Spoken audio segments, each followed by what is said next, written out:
네, 신약성경 로마서 14장 1절부터 12절 우리 교독하시겠습니다. 한 절씩. 믿음이 연약한 자를 너희가 갖되 그의 의견을 비판하지 말라. 어떤 사람은 모든 것을 먹을 만한 믿음이 있고 믿음이 연약한 자는 채소만 먹느니라. 먹는 자는 먹지 않는 자를 업신여기지 말고 먹지 않는 자는 먹는 자를 비판하지 말라. 이는 하나님이 그를 받으셨습니다. 남의 아인을 비판하는 너희는 누구냐? 그가 서 있는 것이나 넘어지는 것이 자기 주인에게 있음에 그가 세움을 받으리니 이는 그를 세우시는 권능이 주께 있습니다. 어떤 사람은 이 날을 전날보다 낮게 여기고 어떤 사람은 모든 날을 같게 여기나니 각각 자기 마음으로 확정할지니라. 남을 중히 여기는 자도 주를 위하여 중히 여기고 먹는 자도 주를 위하여 먹으니 이는 하나님께 감사하며 먹지 않는 자도 주를 위하여 먹지 아니하며 하나님께 감사하느니라.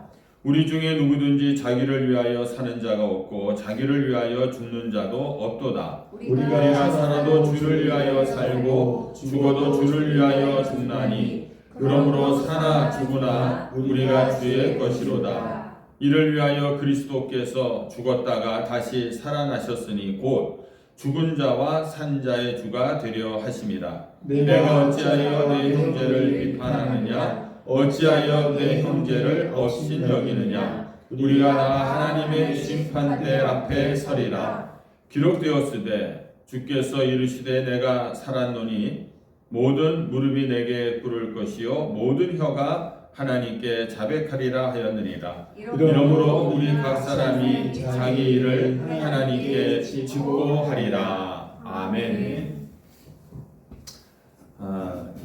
인생은 쉼없이 밀려오는 파도와 같다, 이런 말씀을 드립니다. 그래서 인생을요 우리가 고해다 이렇게 이야기를 해요. 고해. 괴로움이 깊고 또 끝이 없는 바다와 같다, 이 고해다라는 이야기를 합니다. 실제로 여러분들 우리들의 삶을 한번 들여다보면은요 그 비유가 얼마나 적절한지를 우리가 느낄 수가 있습니다. 파도가 일지 않는 바다를 본 적이 있습니까? 아무리 잔잔한 바다를 할지라도요 잔잔한 파도는 계속 일고 있는 것이에요. 파도가 밀려와서 해변을 쫙 적시고 쭉 빠져나가면은 파도가 끝난 줄 알았는데 이렇게 바다를 바라보면 또 다른 파도가 곧이어서 또 우리에게 해변으로 밀려오고 있는 것을 우리가 볼 수 있습니다. 여러분들 우리의 인생이 그렇다라는 것이에요. 자녀가 어릴 때는요 그냥 건강하기만 하면 좋겠다, 건강하게만 자라다오, 이렇게 우리가 마음을 갖고 있다가 막상 크게 되면은 자녀의 어떤 직장의 문제, 결혼의 문제, 취업의 문제, 이런 진학의 문제, 이렇게 부모들의 근심은 끝이 없다는 것입니다. 이 문제가 해결되면은 살 것 같아요. 당장 내 앞에 놓여 있는 이 문제만 해결되면 내가 정말 편해질 것 같습니다. 그런데 산 하나를 넘으면은 또 다른 더 큰 산이 나를 기다리고 있다라는 것을 우리가 인생에서 경험하게 된다라는 것입니다. 결국은 우리가 살아가는 것 자체가요 어떻게 보면은 문제의 연속이다, 이런 거예요. 오늘도 여러분들 다 문제를 가지고 나왔어요. 그 문제를 하나 해결했다고 그래갖고 내 인생의 모든 문제가 다 해결되는 게 아니라 또 다른 문제가 우리에게 닥쳐오고 있다라는 거지.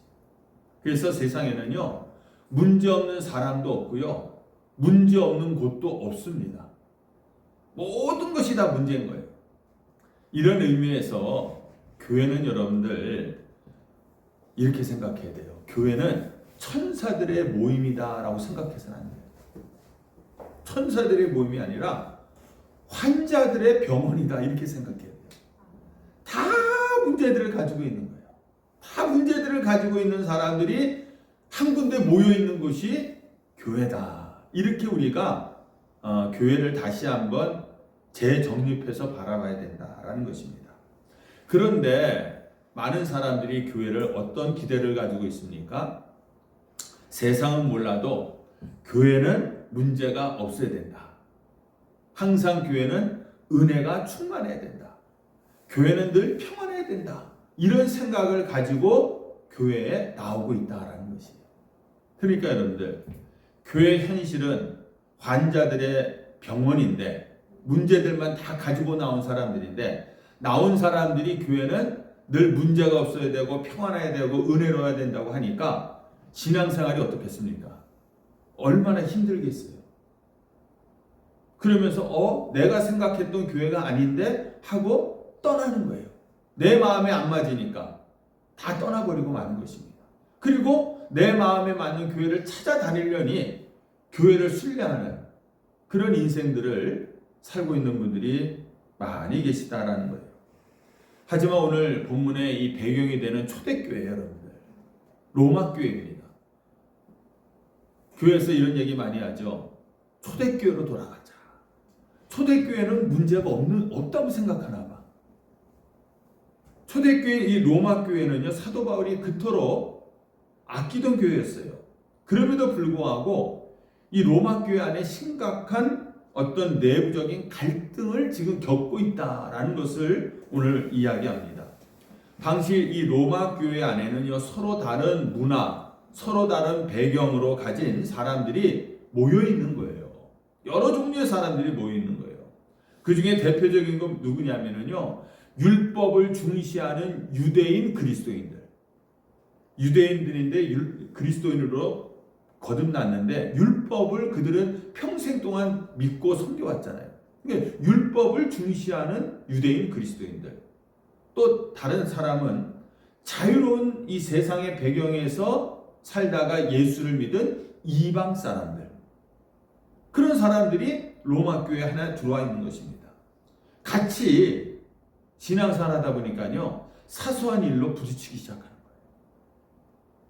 어떤 일로 부딪히냐면, 오늘 말씀해 보면 우상에게 바쳐진 고기를 먹어야 되느냐 말아야 되느냐, 차라리 그러면 채소만 먹어야 되느냐, 이렇게 이야기가 나오는 것이고, 율법을 중히 여기는 유대 그리스도인들은 안식일을 지켜야 되느냐, 아니면 이방인들에게 있어서는 안식구 첫날 예수님께서 부활하신 그날을 우리가 지켜야 되느냐, 이걸 가지고 서로 다툼이 일어나기 시작했다라는 겁니다.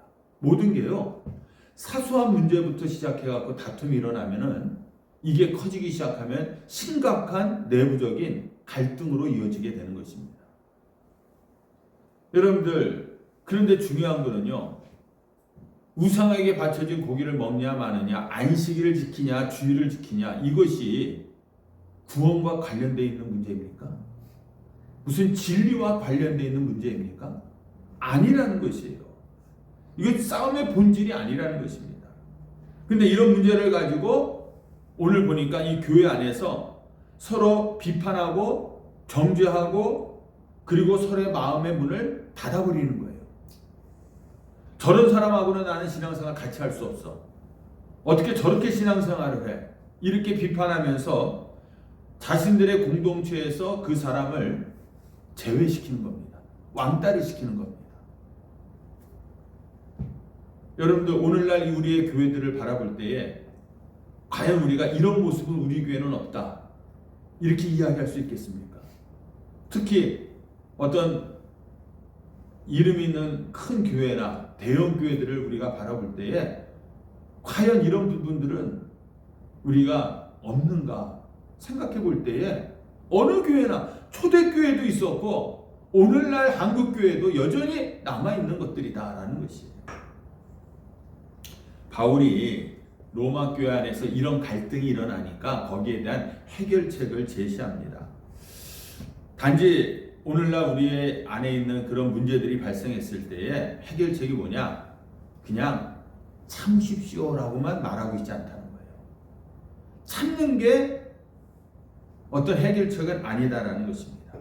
그래서 세 가지의 어떤 그 영적인 원리를 사도 바울이 우리에게 가르쳐 주는데, 첫째는 1절로 3절 말씀을 여러분들 한번 보시면은요, 하나님이 믿음이 연약한 형제를 받아주셨다라는 사실을 기억하셔야 돼요. 하나님은 모든 것들을 다 완전히 갖춘 사람들만 받아주시는 분이 아니라 믿음이 연약한 자들, 그런 사람들을 하나님께서는 받아주셨다. 그래서 여러분들 우리가 이 자리에 온 줄로 믿습니다. 네. 1절에 보면은 의견이라는 단어가 나와요.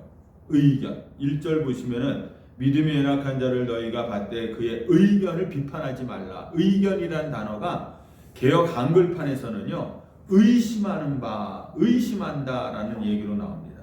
그러니까 의심스러운 문제나 확신을 가질 수 없는 문제에 대해서는 너희들이 함부로 비판하지 말라, 이 얘기를 하고 있는 거예요. 그것은 진리와 비진리의 문제도 아니고 도덕적으로 옳고 그름의 문제도 아니라는 거예요. 무슨 얘기냐? 이럴 수도 있고 저럴 수도 있다라는 거예요. 행동을 명확하게 할 수 없는 어떤 문제들이 있잖아요. 이렇게 행할 수도 있고 저렇게 행할 수도 있는 그런 문제들에 관해서는 다른 사람이 나와 생각이 다르다고 해갖고 그 사람을 비판하지 말라, 이 얘기를 하는 거예요. 쉽게 얘기해서 층계를 내려가는데 오른쪽으로, 대부분의 사람들이 오른쪽으로 이렇게 내려가잖아요, 습관적으로. 근데 왼쪽으로 내려가는 사람도 있잖아요. 왜 너는 왜 왼쪽으로 내려가느냐? 비판하지 말라는 겁니다. 아니, 층계를 내려가는 데서 오른쪽으로 내려가든 왼쪽으로 내려가든 이것이 무슨 구원의 문제와 진리의 문제와 관련이 있냔 말이에요. 교회 안에서도 구원과 진리와 관계없는 그런 생각이 다른 행동들에 대해서는 너희들이 비판하지 말라. 연약한 자들을 하나님께서 다 받아주고 계시다라는 것입니다. 근데 문제는 이렇게 의견이 다르면은 성경이 요거에 대해서는 요것이다라고 딱 말씀해 주시면은 얼마나 좋습니까? 그런데 성경이 분명히 그런 문제에 대해서 정확하게 얘기를 하고 있지 않다라는 것이에요. 그래서 나와 의견이 달리하는 형제들을 비판하지 말라는 거예요. 왜냐하면은 이런 비판은 종종 그 형제들을 잃을 수가 있다는 거예요. 다른 것 때문에 있는 것이 아니라 그런 비판함으로 말미암아 형제들을 잃어버린다니까요. 하나님께서 받아주신 그 영혼들을 우리가 내어 쫓는 이런 일들을 우리가 할 수 있다라는 것이에요. 그리고 3절에 보시면은 또한 업신여기지 말라라는 말씀이 나와요. 이 얘기는 뭐냐면요, 그들을 제외시키지 말라라는 거예요. 이런 문제에 관해서 다른 의견을 갖고 있는 형제들을 제외시키지 말라. 내가 그리스도인이기 때문에 나와 다른 사람과는 내가 교제하지 않겠다라는 것은 그 한 형제를 내가 거절하는 구체적인 증거가 되는 것입니다. 여러분들 비판하거나 또 그 사람들과는 교제하지 않는 그런 일들 때문에 우리의 형제 자매들을 잃을 수가 있다는 것이, 이런 예가 이런 겁니다. 우리 그리스도인들 가운데에서는요, 특히 오래된 신자들 간에서는 선택적인 교제를 하는 사람들이 꽤 있어요. 교회 안에서 우리가 누구든지 다 형제 자매로 받아들이면서 다 가깝게 지내고 두루두루 우리가 교제하면 좋은데, 그렇지 않고 한 교회에서 신앙생활하면서도 내가 교제하는 사람은 딱 한정돼 있어요. 그 외 사람들에 대해서는 관심도 없고 잘 보지도 않아. 그러다 보니까 어쩌다 어떤 데서 만났는데 얘기하다 보니까 같은 교회 사람이야. 근데 한 번도 본 적이 없는 사람이야. 그런 일이 있을 수 있던 거예요. 네. 이 대표적인 게 누구냐면요, 바리새인들입니다. 바리새인들은 어떻게 기도합니까? 서로 서서 따로 기도하여 이르되, 기도할 때도 바리새인들은 따로 기도했다는 거예요. 하나님이여, 나는 다른 사람들 곧 토색 불이 간음하는 자들과 같지 아니하고 세리와 같지 아니함을 감사하나이다. 그래서 그들은 기도할 때도 성전에 가서 바리새인들끼리만 모여서 기도하고 교제했다, 이런 얘기예요. 여러분들 누가복음 15장에 보면은 탕자의 비유가 나오지 않습니까? 아버지는 모든 재산을 다 탕진하고 돌아오는 그 둘째 아들을 정말 먼 어귀에서 바라보면서 달려가서 안아주고 품어주고 받아줬어요. 그런데 그 형은 그 동생을 절대로 마음으로 받아주지를 않았다는 것입니다. 여러분들 같은 경우라는 것입니다. 하나님께서는 이 세상에서 방황하는 사람들을 다 내게로 오라라고 받아주고 계시잖아요. 하나님은 받아주셨는데 우리는 그 사람을 받아주지 않는 거예요. 우리 공동체 안에서 이런 일들이 벌어지고 있다는 것입니다. 여러분들 항상 기억하시기 바랍니다. 형제를 판단하고 제외하는 죄를 짓지 않으려면은 하나님이 그 형제를 받아주셨다라는 사실을 여러분들 명심하시기 바랍니다. 하나님이 그 영혼을 받아주셨는데 내가 뭐라고 그 사람들을 우리가 비판하고 우리가 교제하지 않느냐라는 것이에요. 추운 겨울날 고슴도치 2마리가요. 추우니까 서로 온기를 나누려고 서로 같이 이렇게 붙습니다. 추우니까 자꾸만 붙는 거예요. 자꾸만 붙다 보니까 어떻게 됩니까? 서로의 그 가시가 서로를 찌르는 거예요. 그래갖고 붙지 못하고 떨어져 버리는 거예요. 떨어지면 추우니까 다시 붙었다가 찔르니까 또 떨어지고 이런 일이 반복되는 것입니다. 여러분들 우리 교회나 직장이나 뭐 가정이나 마찬가지입니다. 어디를 가나 가시돋친 사람들이 있게 마련인 거예요. 그렇지 않습니까? 어떤 비판적인 말투로 가시가 있는 사람이 있고 때로는 어떤 이 고집의 가시가 있는 사람이 있고 각자마다 그런 가시들이 있는 거예요. 그 가시에 찔리면은 여러분 우리는 이렇게 얘기합니다. 저 사람 신앙생활이 왜 저래? 하면서 저 사람을 멀리한다는 겁니다. 그렇지 않습니까? 그런데 고슴도치가 살아갈 수 있는 방법이 있어요. 추운 날 뭐냐면은요, 너무 가까이 붙으면 찔리니까 피가 나고 아픈데 또 너무 멀리 떨어지면 추워서 얼어 죽는 거예요. 그러니까 적당한 간격을 유지하는 겁니다. 같이 붙어 있긴 붙어 있어도 찔리지 않을 정도의 간격으로 있으면은 체온을 유지할 수가 있다라는 것이에요. 여러분들 우리도 상대방의 가시만 보면은요 비판하게 됩니다. 그러나 그 가시 아래에서 떨고 있는 그 영혼을 바라보게 되면은 우리가 불쌍히 여기게 된다라는 것입니다. 주님은 그 날카로운 가시를 가진 형제 자매들을 내 자녀다라고 품어주신 거예요. 주님은 그 가시에 찔리면서 우리를 품어주셨다라는 사실을 잊지 마시기 바랍니다. 네.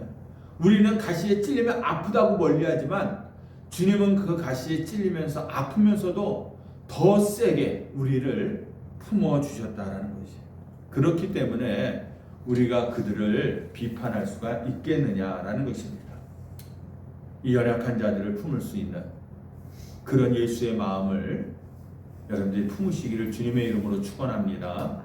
그리고 두 번째로는요 4절로 6절까지의 말씀인데요, 각자 마음속으로 확정지어야 할 문제들이 있음을 우리가 기억해야 됩니다. 바울 시대 때에 우상에게 바쳐진 고기와 안식일을 지키는 것에 대해 아주 뜨거운 감자였습니다. 오늘날 치면은 무엇이 옳고 그른가에 대해서 교인들마다 생각이 다 달랐다는 것이에요. 이것을 정확하게 확정지을 수 있는 유일한 규범이 오직 성경 말씀인 것입니다. 그런데 아까 말씀드린 것처럼 성경에서 정확한 대답이 없고 서로의 살아가는 문화나 배경이 다 다르고 그렇기 때문에 그런 문제가 심각한 문제로 우리에게 대두가 될 수가 있는 것이에요. 바울은 여기에 대해서 내 마음대로 하라 이렇게 말하는 것이 아니라 어떻게 얘기하냐면 내가 그 일을 할 때에 정말 주님을 위한 것인지를 항상 생각하고 내 양심에 비추어서 확정하라 이렇게 얘기하고 있어요. 내 양심에 비추어서 꺼리낌이 없다면은 내 양심대로 행하라 이렇게 얘기를 하고 있는 것입니다. 자 보세요. 본문에 두 가지 예를 듭니다. 우상에게 드려진 제물을 먹느냐 마느냐. 그 당시 때는요 모든 대부분의 그 고기들은 다 우상에게 먼저 드려졌다가 나오는 것들이에요. 그러니까 시장에서 파는 이 고기들은 다 우상에게 바쳐졌던 고기다 이렇게 보면 됩니다. 그런데 이 시장에서 파는 고기를 먹어서는 안 된다는 생각과 또 고기는 고기일 뿐이다 이렇게 생각하고 자유롭게 먹을 수 있다는 주장인 거예요. 또 전통적인 유대인들에게 있어서는 안식일이 중요한 날이지만은 이방인들에게 있어서는 예수님이 부활하신 날이 주일이 더 중요한 날이다 이렇게 생각할 수가 있는 것이에요. 여기에 대한 대답이 뭐냐? 첫째는 14장 5절을 한번 보시기 바랍니다. 어떤 사람은 이 날을 저 날보다 낮게 여기고 어떤 사람은 모든 날을 같게 여기나니 각각 자기 마음으로 확정할지니라. 비본질적인 것에 대해서는 하나님이 우리에게 자유함을 주셨다는 거예요. 자신이 확정하는 대로 너희들이 행동하면 된다 이렇게 얘기하고 있습니다. 양심의 가책을 느끼지 않으면 된다는 것이에요. 그래서 믿음이 강한 사람은 자유를 누리는 겁니다. 그래 고기는 고기일 뿐이야 하면서 먹으면 되는 거예요. 그러나 믿음이 연약한 사람은 그래도 먹지 말고 전통을 지켜야지, 우상에게 바쳐진 고기는 먹지 말아야지 이렇게 자기의 양심에 꺼리낌이 없이 행동하면 된다라는 것을 오늘 이야기하고 있는 것입니다. 그런데 중요한 것은 뭐냐? 동기인 겁니다. 동기. 6절에서 반복되고 있는 핵심적인 구절이 뭡니까? 주를 위하여. 뭐든지 주를 위하여. 고기를 먹는 사람도 하나님이 주신 선물이니까 감사함으로 내가 먹고 힘내서 더 주의를 열심히 해야지 하고 먹으면 되는 것이고, 고기를 안 먹는 사람도요, 나는 혹시라도 우상에게 숭배한 그런 흔적이 있는 그런 고기는 절대로 입에 대지도 말면서 나는 더 주님을 사랑해야지, 난 철저하게 이렇게 지키면서 주님 앞에 더 가까이 나아가야지, 이렇게 하는 사람도 또한 주를 위해서 행하는 것이다라는 거예요. 겉모습은 다르지만은요, 두 사람 모두가 다 먹든지 고기를 안 먹든지 주를 위해서 그렇게 행동한다는 것입니다. 그래서 여러분들 동기가 중요한 것이에요. 동기가 뭐든지 주를 위해서 한다면은 여러분들 마음에 확정한 대로 행하시면은 된다라는 얘기를 사도 바울이 하고 있어요. 지금도 이런 문제 계속해서 대두되고 있습니다. 오늘날 우리 현대 그리스도인들에게 있어 문제. 과연 그리스도인들이 술과 담배를 해야 되느냐 말아야 되느냐. 우리 그리스도인들이 주식을 해야 되느냐 말아야 되느냐. 비트코인을 해야 됩니까 말아야 됩니까. 어떤 사람들은 자기의 마음에 확정한 대로 할 수 있지만 어떤 사람은 꺼릴 수 있잖아요. 또 주일날 애들이 학원을 주일날 가야 되는데 주일날 학원을 가야 되느냐 말아야 되느냐. 직장도 마찬가지잖아요. 주일날 직장을 일을 해야 돼요. 그럼 주일날 교회를 가야 되느냐 직장 일을 가야 되느냐. 온라인 예배가 지금 대중화되어 있는데 온라인 예배를 내가 드려야 되느냐 말아야 되느냐. 제사에 우리 집안은 다 유교 집안에서 제사를 드리는데 제삿날 다 가족들이 모였는데 나는 제삿날 그 앞에 내가 서야 되느냐 말아야 되느냐.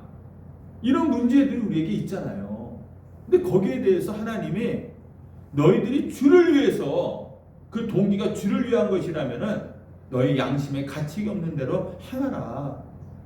그러니까 다 가족들이 제사 드리는 데 있어서 절 안 한다고 막 그러잖아요. 그러면 거기에 그냥 딱 서갖고 정말 기도하고 내 양심상 나는 그렇게 해야겠다. 이러면 여러분들이 양심대로 하면 된다라는 얘기를 지금 하고 있는 것입니다. 그러므로 여러분들 우리가 예를 들어서 오케스트라를 한번 생각해 보시기 바랍니다. 트럼펫은 아주 크고 날카로운 소리를 내잖아요. 근데 플룻은 아주 부드러운 소리를 내지 않습니까? 트럼펫이 플룻에게 너는 왜 이렇게 매가리 없이 맨날 소리를 내느냐 이렇게 비난할 수 있겠습니까? 플룻이 또한 트럼펫에게 너는 매번 이렇게 고래고래 소리만 지르냐 이렇게 비난할 수 있겠냐는 거예요. 여러분들, 그러면 오케스트라가 더 이상 곡을 연주할 수 없게 되는 것입니다. 각자 악기마다 내야 할 그 특징 있는 소리가 있어요. 이것을 우리가 확정했다고 얘기할 수 있어요. 그 소리를 확정한 거예요. 트럼펫은 트럼펫에 확정된 소리가 있고 플룻은 플룻에 확정된 소리가 있는 것입니다. 그리고 오직 한 사람, 지휘자에게 시선을 고정하고 있는 거예요. 네. 교회도 마찬가지입니다. 어떤 성도들은요, 나는 예배 드릴 때, 찬양할 때 박수를 치면서 예배를 드리는 것으로 나는 확정을 한 거예요. 그러니까 그분은 항상 찬양할 때 되면 그냥 박수를 치는 겁니다. 어떤 분은 나는 기도할 때는 조용한 묵상으로 하나님 앞에 기도한다라고 확정을 진 거예요. 근데 그걸 가지고 왜 당신은 예배 드릴 때 박수를 칩니까? 왜 당신은 기도할 때 통성 기도를 못합니까? 비난할 수 있겠느냐라는 것입니다. 여러분들, 각각의 소리는 다르지만은 우리의 지휘자이신 예수 그리스도를 위해서 내가 소리를 내고 있다면은, 내가 박수를 치고 있다면은, 이런 것들은요, 그 다름이 다르다는 것이 소음이 아니라 오히려 하모니를 이루는 거예요. 하모니를 이루어갖고 우리가 주님을 예배하고 찬양하게 되는 것입니다. 그러므로 여러분들, 우리가 서로에 대해서 인정해주고 다름을 인정해주고 그것을 품을 줄 아는, 절대로 비판하지 않는 그런 성도들이 되시기를 주님의 이름으로 축원합니다. 불편할 수는 있어요. 나랑 다르기 때문에 좀 불편할 수는 있어요. 그러나 우리 예수 믿는 사람들이 조금 불편한 것은 참을 수 있어야 되잖아요. 그것도 못 참으면서 어떻게 우리가 예수님을 사랑합니다라고 얘기할 수 있겠느냐라는 것입니다. 마지막으로 7절로 12절에 보시면은 하나님만이 궁극적으로 심판의 주인이심을 기억해야 된다. 우리가 인간관계에 있어서 절대로 하지 말아야 될 것이 있어요. 첫째는 뭐냐면요, 내가 사람을 변화시키려고 한다. 내가 그 사람을 변화시키려고 한다.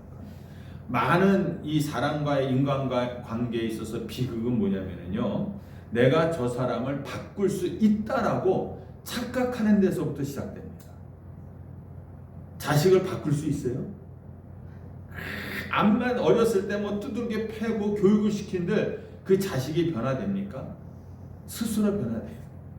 제 경험상 제 아들을 보니까 암만 중고등학교 때 안 되더라고요. 지가 깨달으니까 변화되더라고요. 예. 여러분들, 상대를 내 기준에 맞춰 뜯어 고치려고 하다 보니까 내 성질만 더 나빠지는 것이고요. 그냥 그 사람을 더 정죄하게 되고 더 비난하게 되고 더 실망하고 더 좌절하게 되는 것은 나예요, 나. 네. 그렇다는 것입니다. 여러분들, 사람을 변화시키는 것은 오직 하나님뿐인 줄로 믿습니다. 그러니까 사람을 변화시키려는 욕심을 먼저 내려놔야 됩니다. 저 사람 왜 저래? 아예 안 되겠어. 내가 버리장머리를 좀 고쳐줘야지. 목사가 성도들을 변화시킬 수 있습니까? 안 됩니다. 안 돼요. 제가 그걸 너무 잘 알아요. 네. 하나님이 변화시켜 주시는 겁니다. 그리고 또 하나는요, 남을 판단하고 비판하는 겁니다. 절대로 그건 하지 말아야 돼요. 이게 무슨 얘기냐? 오늘 말씀에 보면은 내가 남을 비판한다는 것 자체는요, 무의식적으로 내가 하나님의 자리에서 재판장 노릇을 한다는 거예요. 아니, 나는 변화되지 않으면서 저 사람을 변화시키려고 한다는 거. 내가 하나님 역할을, 재판장 역할을 한다는 거예요. 근데 여러분들, 우리는 재판장이 아니라요, 피고인이라는 것을 명심하시기를 바랍니다. 하나님이 오늘 우리에게 엄중하게 경고하고 있습니다. 10절, 12절 한번 봅니다. 10절, 내가 어찌하여 내 형제를 비판하느냐, 어찌하여 내 형제를 업신 여기느냐, 우리가 다 하나님의 심판대 앞에 서리라. 12절, 이러므로 우리 각 사람이 자기 일을 하나님께 직고하리라. 우리 하나님 앞에 서갖고, 하나님, 저 사람이 저런 사람이었고 저렇게 성질이 안 좋고 그래갖고 내가 저렇게 고치려고 노력했습니다. 저 사람에 대해서 얘기하는 것이 아니라 하나님의 심판대 앞에 서서는 내가 어떻게 살았는지, 내 모습이 어떤지를 하나님 앞에 직고해야 되는 그런 피고인이다라는 것을 여러분들 잊지 마시기 바랍니다. 우리의 판단은 정확하지 않아요. 내가 생각할 때는 이것이 절대적으로 옳다라고 할 수 있었지만은 나중에 보니까 아닌 것들이 더욱더 많다라는 것입니다. 판단과 비판의 기준은 내 생각이 기준이 아니라는 것을 여러분들 명심하시길 바랍니다. 그런데 우리는 내 생각에는, 내 경험에는, 내 어떤 기준에는 하면서 자꾸만 내 판단에서 저 사람을 정죄하고 있다는 것이에요. 이게 우리에게 있어서 가장 문제인 거예요. 신앙생활하면서, 교회 안에서. 14장 9절에 보니까 그리스도가 죽은 자와 산 자의 주가 되셨다. 또 디모데후서에 보니까 산 자와 죽은 자를 심판하실 그리스도 예수, 이렇게 얘기하고 있어요. 여러분들, 우리를 심판하시는 분은, 우리를 판단하시는 분은 바로 예수 그리스도의 뿐인 줄로 믿습니다. 그렇기 때문에 어느 누구도 우리가 그 사람을 판단하거나 비판하거나 정죄해서는 안 된다라는 것이에요. 이처럼 주님은 마지막 심판날을 계획하고 계심에도 불구하고요, 지금 이 시점에서 사람들을 세우고 계시다라고 이야기하고 있습니다. 사람들을 세우고 계신 것이죠. 그래서 그 사람들을 오늘도 격려하고 그 사람들을 오늘도 칭찬하고 계시다.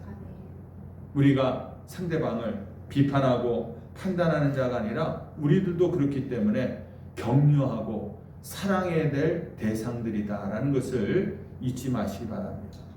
정말 우리가 은혜로운 교회가 되기 위해서는요, 이 모습이 우리에게 있어야 된다는 거예요.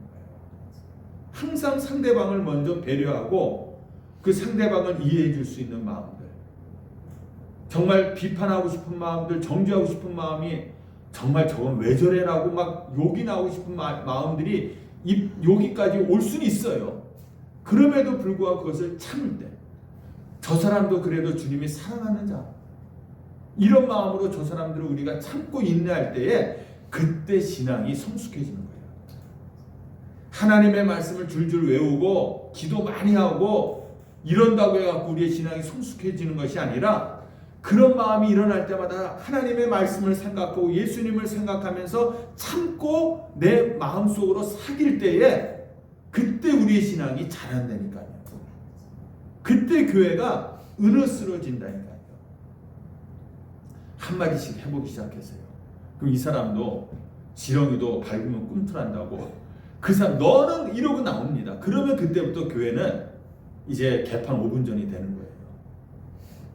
여러분들, 시간이 좀 지났지만은 교회 이 기독교 역사를 보면은요, 참 황당한 일들이 많았어요. 교인들이 우습지도 않은 일을 갖고 이 기독교 역사 속에서 싸운 일들을 제가 몇 가지만 얘기해 드릴게요. 하나는 뭐냐면, 그리스도인들이, 남자들 수염을 깎느냐 안 깎느냐 갖고 싸웠습니다. 동방교회는 유대인들과 예수님도 다 수염을 길렀다, 그러니까 수염을 길러야 된다라고 주장했고요.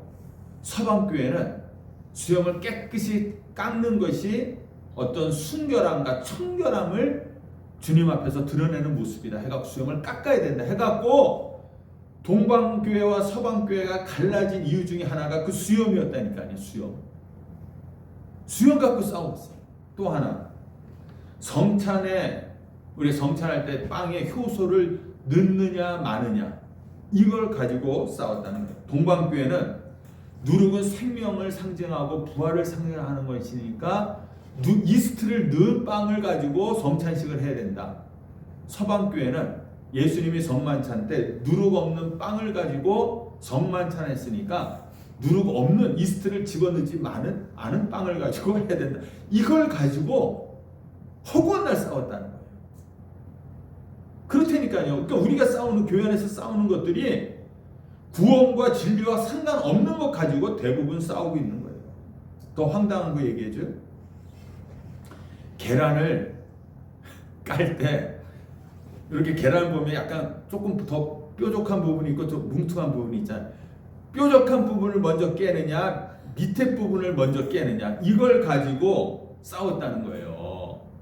과거에 엄격한 영국의 청교도하고 수도파 사이에서 위에 뾰족한 부분을 먼저 깨야 된다, 밑에 부분을 먼저 깨야 된다, 이걸 가지고 싸웠어요. 또 어떤 얘기냐면 예배 시간에 오르간을 사용해야 되느냐 말아야 되느냐. 오르간은 사탄의 소리다. 그래갖고 개혁가 쯔빙글리라고 하는 개혁가는 오르간을 교회 안에서 부셔버리고 말았습니다. 이 오르간 소리는 쨍 소리 나잖아요. 어떻게 보면 이거 사탄의 소리다. 근데 개혁 루터파는 하나님이 주신 이 재능을 가지고 만든 이 화음이 있는 이 오르간을 사용해서 하나님 앞에 예배 드려야 된다. 또 이렇게 갈라지는 거예요. 심지어는 찬양을 할 때, 찬송을 부를 때 단음으로 우리는 불러야 된다. 이렇게 주장하는 사람과 아니다, 사부로 화음을 넣어서 부르는 게 더 아름답다, 이렇게 주장하는 사람과 또 갈라져 갖고 교회 안에는 지금도 우리 한국에도 있어요. 무악기파와 유악기파가 있어요. 교회에서 악기를 사용하는 교파와 사용하지 않는 교파, 이렇게 갈라졌다니까요. 더 재미있는 거, 11세기경에 베네치아에 있는 한 공주가 음식을 먹을 때에 처음으로 이 포크를 사용해서 음식을 먹었습니다. 그러니까 교회 지도자들이 경악을 하면서 하나님의 음식을 먹을 때 어떻게 쇠 갈고리 같은 걸로 찍어서 먹느냐, 하나님이 우리에게 음식을 먹을 때 이 손가락을 주셨는데 손가락으로 먹어야지 어떻게 쇠 갈고리로 먹느냐, 이렇게 비난한 거예요. 근데 정말 몇 년 후에 이 공주가 어떤 병에 걸려 죽었습니다. 그래갖고 교회 지도자들이 뭐라고 얘기하냐면, 봐라, 하나님이 주신 손가락이 아닌 포크로 먹었기 때문에 저주받아서 죽었다, 이렇게 얘기했다는 거예요. 여러분들, 이런 걸 가지고 교회에서 문제로 삼아서 서로 싸우고 갈라집니다.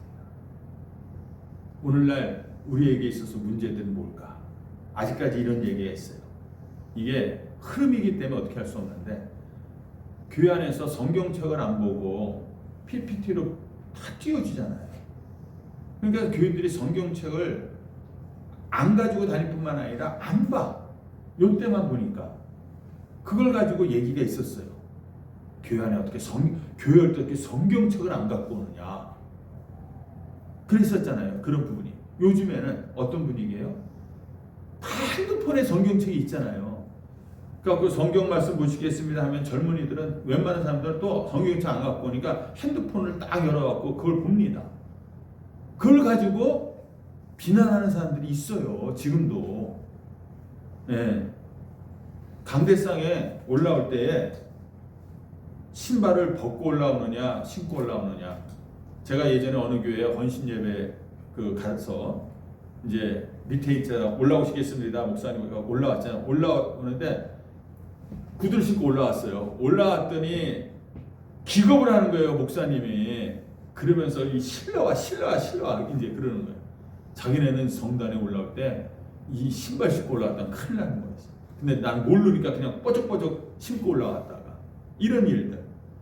교회 카펫을 빨간색으로 하느냐 보라색으로 하느냐, 이런 거 가지고 싸우기 시작하면은요, 이게 나중에 교회에 갈등이 일어난다니까요. 그런데 교회는요, 정말 구원의 문제 가지고 싸우는 게 아니라 쓸데없는 걸 가지고 싸운다는 거예요. 이런데 사람들이 격분을 해요. 왜? 자기 고집, 자기 주장이 강하다 보니까, 남을 인정해 주지 않으니까. 거기에 혈기를 부리고요, 아주 격분하고 싸워댑니다. 근데 정말 복음을 우리가 어떻게 하면 잘 전할 수 있을까? 우리가 선교를 어떻게 하면 더 잘할 수 있을까? 정말 주님이 원하시는 그런 교회, 그런 백성, 제자를 되기 위해서는 우리가 어떻게 해야 되느냐, 이런 문제에 대해서는요, 사람들이 관심도 없고 흥분도 안 해요. 이런 얘기하면은 그냥 못 들은 척해. 못 들은 척. 혹시나 목사님이 자기한테 이렇게 해갖고 어떻게 하면 좋겠습니까 물어볼까봐 딴짓한다니까요. 여러분들, 서로 상대방을 인정해 줄 줄 아는 그리스도인들이 되시기를 바랍니다. 예수 믿으면서 마음이 더 옹졸해지고 좁아졌다는 얘기를 듣는다면은요, 우리가 잘못 믿는 거예요. 저 사람이 예전에는 너그럽고 아주 마음도 정말 넓고 사람들하고 교제도 좋고 누구든 만나더라도 잘 교제도 하고 이런 사람이 예수 믿더니 그냥 우리하고는 가까워하지도 않고 우리를 볼 때 마치 무슨 뭐 벌레 보듯이 보고 막 그래. 여러분 예수 잘못 믿는 겁니다. 오히려 세상에서 살다가 세상 사람들하고 잘 살다가 예수 믿은 사람이라면은요, 오히려 예수를 잘 믿으면서 세상 사람들하고 더 가까이 더 잘 지내야죠. 그렇지 않습니까? 그러면서 그 사람들도 어떻게 하면은 정말 나처럼 이 교회 안으로 데리고 들어와 갖고 같이 예수 믿고 구원받고 우리가 그런 신앙생활을 할 수 있을까? 이런 것을 가지고 고민해야 되잖아요. 엉뚱한 걸 가지고 고민한다니까요. 엉뚱한 걸 가지고. 여러분들 예전에 아브라함 링컨과 이 에드윈 스탠턴이라는 두 사람이요, 아주 지독하게 이 스탠턴이라는 사람이 링컨을 미워했다는 거예요. 그래갖고 대통령 출마했을 때 아주 지독하게 공격을 하는데 어떻게 공격을 하냐면 교양이 없는 시골뜨기다, 또 무식한 고릴라다, 이렇게 비난했다는 거예요. 링컨이 별명이 원숭이였대요. 원숭이. 키는 크고 못생긴 데다가 털이 많았잖아요. 그 별명이 원숭이다, 이렇게 비난했던 사람이다. 근데 막상 링컨이 대통령이 된 다음에 그 사람을, 자기를 그렇게 비난했던 사람을 국방부 장관을 시켰다는 겁니다. 그러니까 주변 사람들이 아니 당신을 그렇게 비난했던 사람을 장관을 시키면 어떻게 일을 할 수 있겠습니까? 이렇게 얘기하니까 링컨이 이렇게 얘기했어요. 그가 나를 비난하는 것은 개인적인 감정이지만은 그의 능력은 하나님이 이 나라를 위해서 주신 선물입니다.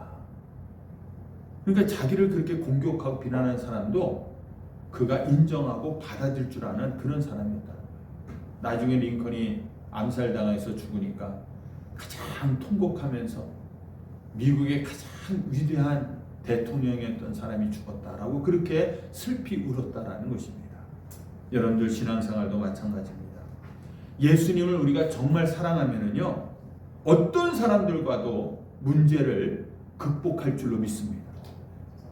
예수님을 정말 우리가 사랑한다면은요, 어떤 문제 있는 사람하고서도 우리가 화해할 수 있고 같이 할 수 있고 우리가 교제할 수 있다는 것이에요. 상황이 어려우면 어려울수록 두려워하지 말고 여러분들 하나님을 더욱더 의지하시기를 주님의 이름으로 축원합니다. 문제에 대한 하나님의 해결과 응답은요, 어려운 상황과 고통에서 그 응답과 해결을 찾는 것이지 어떤 모든 것이 편안하고 안정된 관계에서는 절대로 나타나지 않는다는 것입니다. 지금의 이 힘든 상황, 문제가 날마다 있고 파도처럼 늘 밀려오는 그런 문제 속에서 살아가는 이 상황 속에서 하나님의 응답과 하나님의 해결책을 찾는 그런 성도들이 되시기를 주님의 이름으로 축원합니다. 기도하시겠습니다.